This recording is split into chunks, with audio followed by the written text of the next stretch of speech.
relax, we living that luxury. My niggas be drilling, live life as a villain. We work tryna flip at that peso. I lost my nigga, thinking about him every day. Still ain't let a day go. She wanna fuck, I just want the top, so I showed the shorty his case closed. We took 2 hours, turned it to a dub. We learned how to switch up that angle. Switch up that angle, tiger stripes on her booty like Bengals.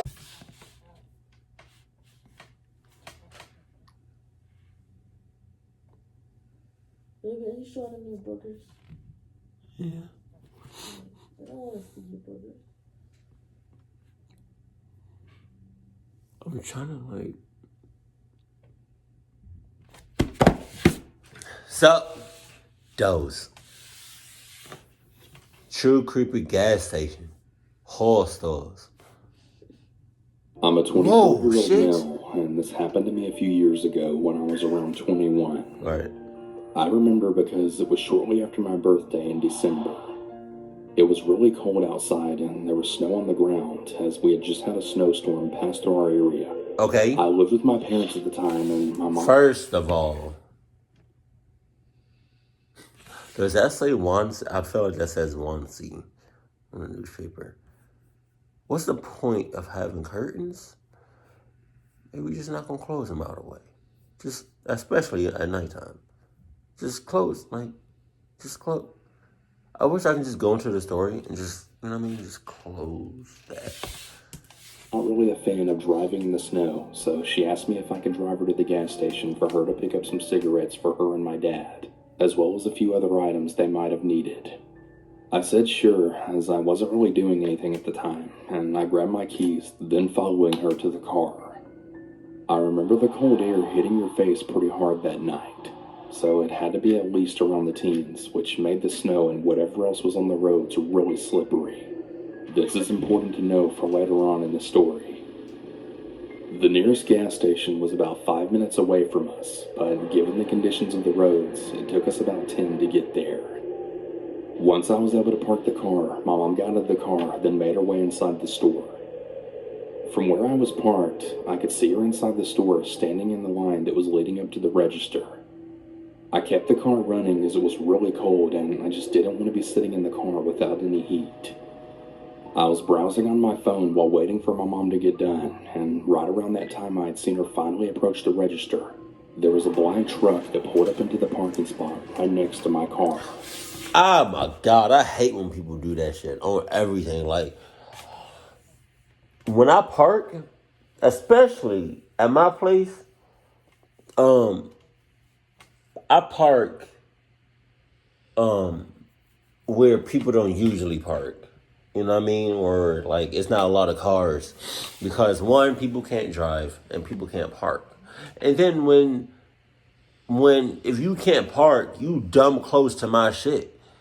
So if you dumb close to my shit, when you get out, right, your door's hitting me.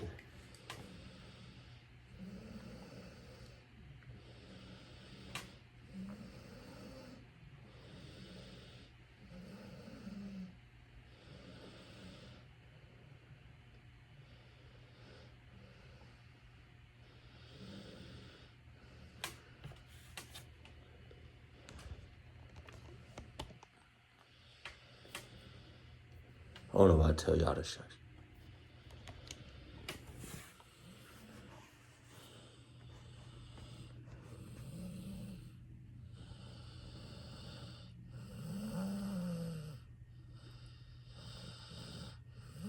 Oh my God!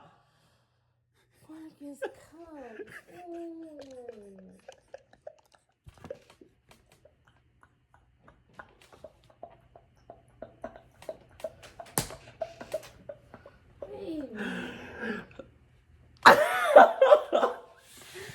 Marcus, come on, man.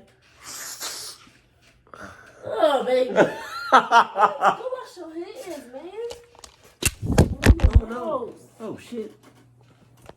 It fell. It fell. Baby, go wash your hands before you know. Hold on. No. Hold on. Don't be nasty. Baby. You're nasty because you're eating germs or everything. No, I'm not.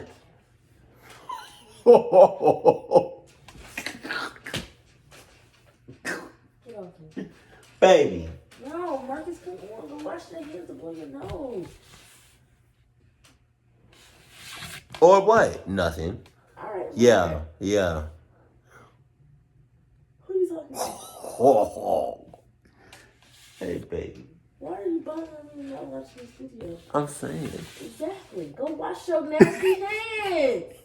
Come on. You know what? I'm on my business. Don't get in this bed without washing your hands. Okay. I got you, man. I'll wash my hands.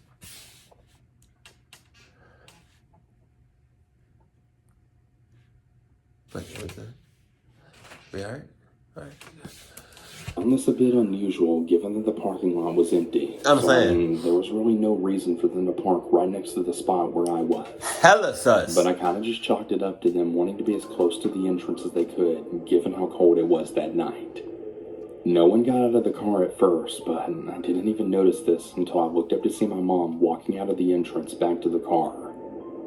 I glanced over to the truck's passenger side window, and I could just make out a figure sitting in the passenger seat, and they were facing in my direction. My mom opened the door, then got inside, before then asking me what I was looking at. I told her about the truck pulling up well over a few minutes ago, around the same time that she approached the register, but that nobody had gotten out. She first chalked it up to maybe they were just waiting for someone inside the store to come out. But when I mentioned seeing a figure in the passenger side of the car looking towards our direction, she then began to sense why I was so spooked out by it. She told me to just back out and get out of there, and that we didn't need to worry about them once we drove off. As soon as I put the car into reverse and then began to back up, the passenger door swung open and hit the side of my car. A tall, very built man stepped out from the car as soon as the door made contact with my car. I hit the brakes as soon as I felt the contact, and the man stood there before throwing his hands up at me and then staring in my direction.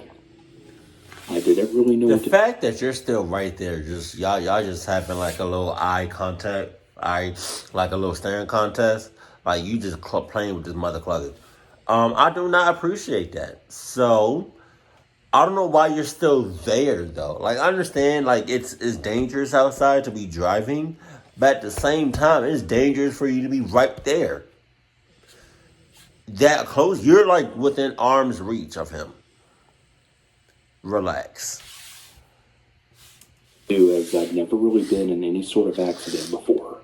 And my mom was sitting right there next to me and could see as well as I had that the door had not been opened until we had already started moving. The man slowly walked up to my window and just stood there. I cracked it very slowly, and I told the man that I was sorry, but that I didn't see the door open as I was backing out. For a brief moment, he didn't really say anything. That is, before he simply asked, "Roll down your window a little bit more. I can barely hear you." Nah, I'm good. I knew this couldn't be true as it was really quiet in that area, and I wasn't even speaking in a low tone. I told him that I'd prefer to keep it cracked as I really didn't want to let cold air get into the car. This really angered the man, and he immediately spoke in a more angered tone now. He was telling me to roll down my window yet again. I again told him no, and this is when things then took a turn for the absolute worse. Without any warning whatsoever, the man smacked my window really hard with his hand. Startled, I immediately jumped back and rolled the window up. My mom was right beside me, just absolutely yelling for me to just back out and leave. But I was really afraid of hitting the man in the process, as he was still right next to my car. So what? The man kept smacking my window really hard a few more times before he then tried punching it. It was right at this point where I realized that if I didn't get my mom and I out of there fast, this guy was definitely going to hurt us. I could see the cashier inside the gas station heard what was going on, and he looked to be on the phone with what I could only assume was the police.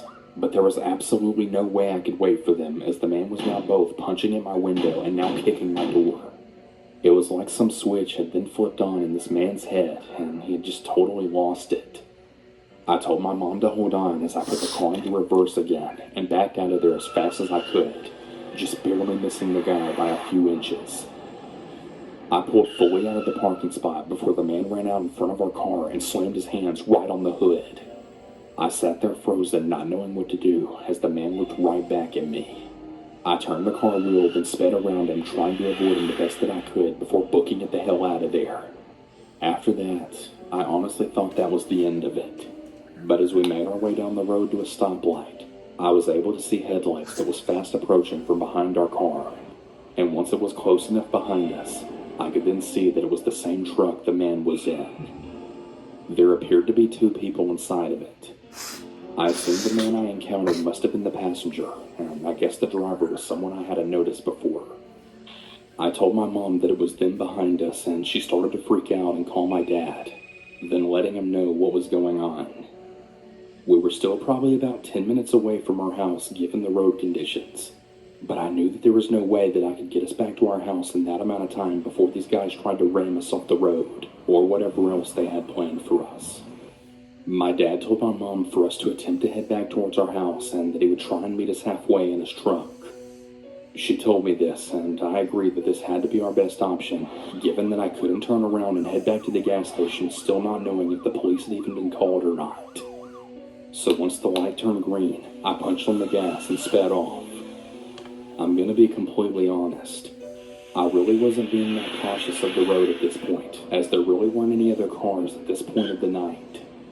There were a few times where the car slid from the ice in the road, and I knew that it would only take one turn of the wheel to lose control, but I wasn't going to slow down and let these guys catch up to us. After about a few minutes of driving, we were able to see headlights right in front of us on the other side of the road. I was thinking that it had to be my father, and as we got a little closer, we were able to make out his truck beyond the lights. Very surprisingly, the truck was still behind us, still keeping pace with me given the road conditions. I could see my father cut across a midsection of the roads and then stop shortly off the side of the road. I started to slow down right as we approached and then pulled off to the side of the road, the truck still following me. As I came to a stop, the same man from before that was in the passenger seat hopped out of the car, then started making his way to our car. The driver opened his door, but before he could step out, both of the men stopped dead in their tracks at the sound of my father's voice. I suggest that both of you hop back in that car and drive right on out of here before I put a bullet in the both of you. I could see my dad walking out into the light, radiating from both his and my headlights. He had his 9mm pistol pulled and aimed right at the man's head as he stood right next to my car. I pretty much just watched as both of the men...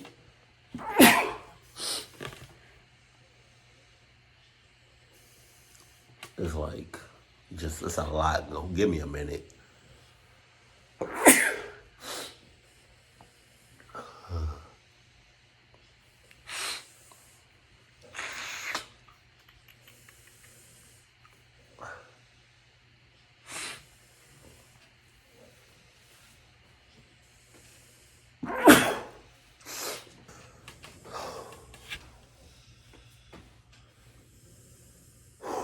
Okay, here we go. Stood there for a brief moment as my dad slowly inched his way towards them. The man then very slowly backed away towards his truck before then speaking to what I assumed was my father. "You're really lucky you got here when you did." The man laughed and jumped back into his truck before it quickly backed out and drove off in the other direction. My dad... I would have gave him like a little flesh wound or something. I would have shot him, but not like shot to kill. But I definitely would have hurt him though, like a little flesh wound. Yeah, if it got, yeah, he would not have gotten off unharmed whatsoever. A window, and he asked me and my mom if we were okay. I remember telling him that other than being scared shitless, I think we were fine. Shortly afterwards, my dad followed us back home just to make sure no one else followed us. I really have no idea what those men's intentions were or why the man acted the way he did. All I know is that if I hadn't reacted how I did to get my mom and I out of there, I just really hate to think what those men would have done to us. Wow.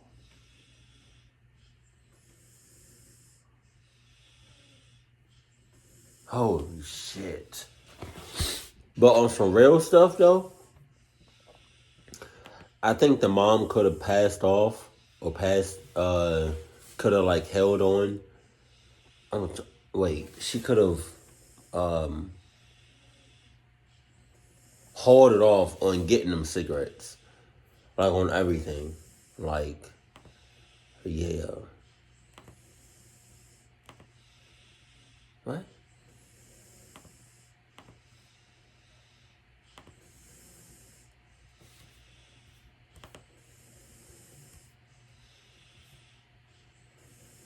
No, yeah, she definitely could have held off on getting all them cigarettes because, come on, baby, like, baby, I don't know why I said that. She definitely, like, it wasn't that serious. And then what was the other thing she needed? Like some, like, yeah, just like the early stages of me getting sick. What else she needed? Like some, what's the names? Some toothpaste and like some small stuff. Y'all could have waited in the morning. Yeah. But another thing, when they parked and he realized that, that was mad sus though. Like for the other people to park right next to them, and there were mad parking spaces open. That was sus in itself. Like at that point, you could have just said something was up, called your mom or whatever, got your mom attention, and got the hell out of there. And then you pissed me off when he kept punching. He kept punching and kicking your car.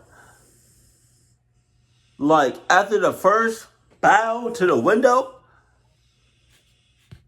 why didn't you just leave?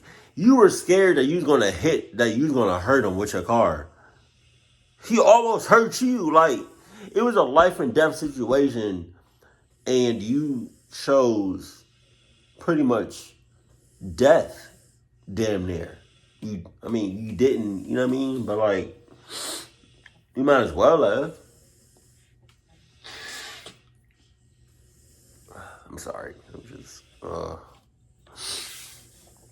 But, yeah, man, you got definitely all of that. That was crazy. Just please watch out for the signs. Watch out for your, surroundings and all of that. Because they was this close. They were this close to getting clocked up. I promise you that one. Keep it cool, keep classy, and I love you. Stay happy. Our family.